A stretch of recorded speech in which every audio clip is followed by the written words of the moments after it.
Hello everyone, this is your friend James, and today we are taking a look at the MN model MN86KS, a 1/12 scale hard-bodied kit of the Mercedes G-Wagon. There are two versions of the MN86 available on the market today. One is the MN86K, the other the MN86KS. These two are essentially the same trucks. They're the same bodies sitting on the same chassis, but the MN86KS comes with ball bearings all around and has a few optional scale extras like a spare tire, roof racks, snorkels, and some brush guards on the lights. Taking a look at what comes inside the very nicely printed box, and man, this is a very close to hobby grade experience. Everything is really nicely packaged, and man, are there a lot of parts. So I'll have to get through this and report back on whether or not I found any issues. While I was building the vehicle, I noticed how well done this manual was.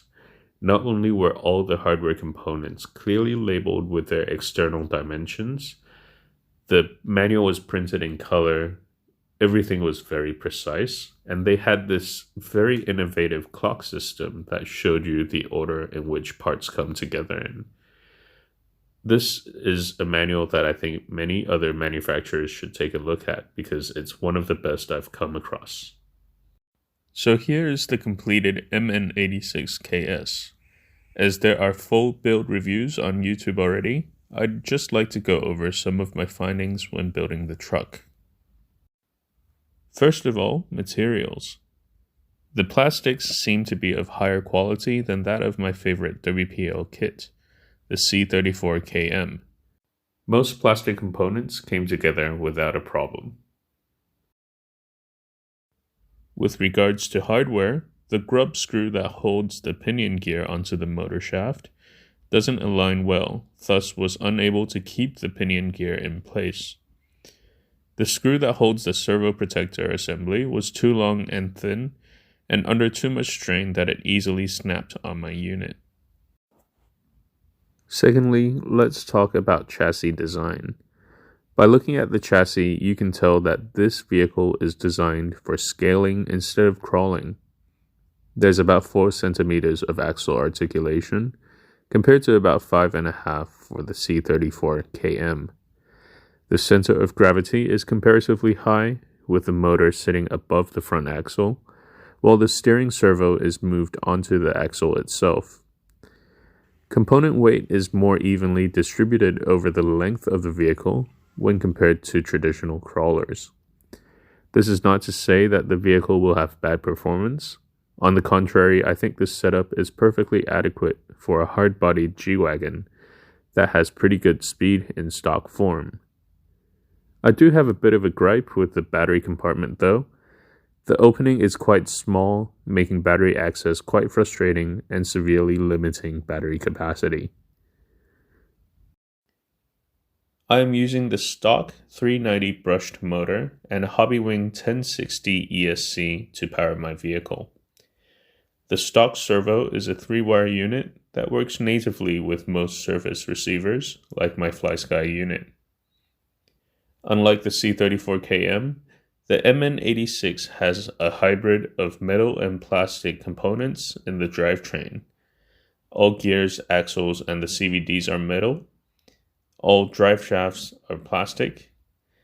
The spur gear is also plastic along with the reduction gearing. An independent transfer case is used to deliver power to the front and rear drive shafts, which is a pretty unique design at this price point. Standard axles and 12mm nuts may mean a 10th scale future for this platform. The engineers have done a good job in making the MN86 series a close representation to the Mercedes G-Wagon. The exterior is nicely painted in a 2-tone trim scheme. There are many scale plastic components even in the base MN86K, and even the interior has been replicated to a respectable level. The interior is red in its stock form, but I painted it black as a personal preference. Unfortunately, there are a few flaws. For one, the doors are extremely hard to open.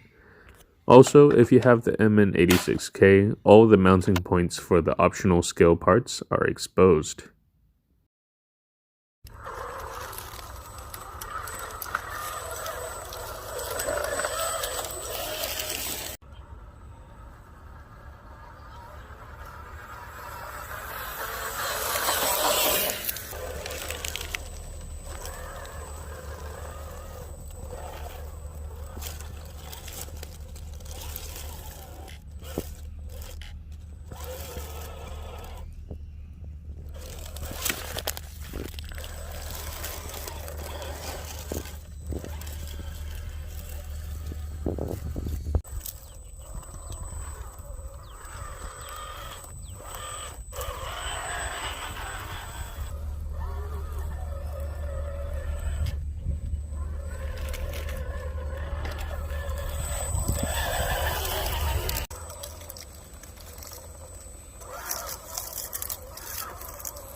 I hope you've enjoyed watching the MN86KS in action. As we suspected, this chassis is set up for mild trails or smooth pavement. The gearing allows the vehicle to be quite zippy on flat terrain, while the stiff suspension prevents the vehicle from rolling over too easily. The heavy body, relatively low breakover angle, and lack of axle articulation all make the MN86 suffer a little in off-road environments.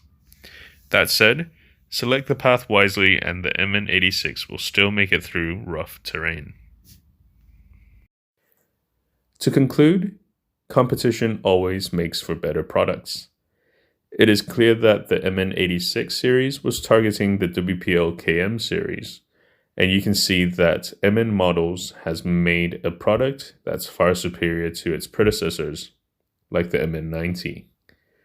With a detailed hard body, a close to hobby-grade chassis, and better fit and finish than WPL trucks, the MN86 has the right ingredients to becoming a worthy competitor in the ever-growing tilt-scale market.